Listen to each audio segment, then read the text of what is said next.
In this video, we will see how to fetch the sales value with respect to the employee names, how much they are done with the targets. Let's see. If you are new to this channel, please hit the like button and subscribe to our channel. And don't forget to share this video to our friends. Here we have a table contains employee's name and sales values. I want to fetch the sales values. Here we'll use as the XLOOKUP. Let's see, type equals to XLOOKUP.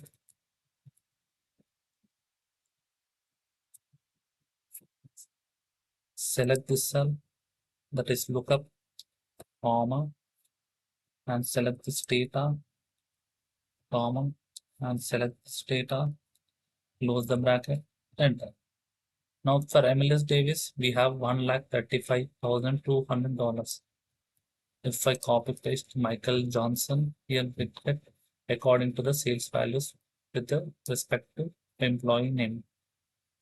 But if I remove the Johnson, will not get the result. It will show the error. What we need to do is just keep the cursor here and type ampersand double quotes asterisk double quotes.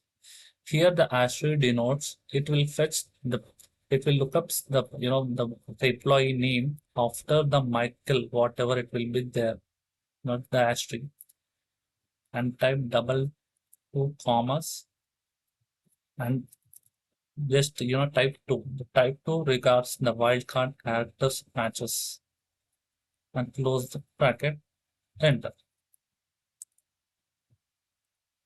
So, two, enter.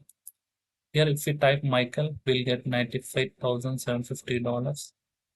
If I type Sarah Wilson, we'll get $87,000. If I remove this Wilson, we'll get 87,000. If I type Robert here, it will be changed.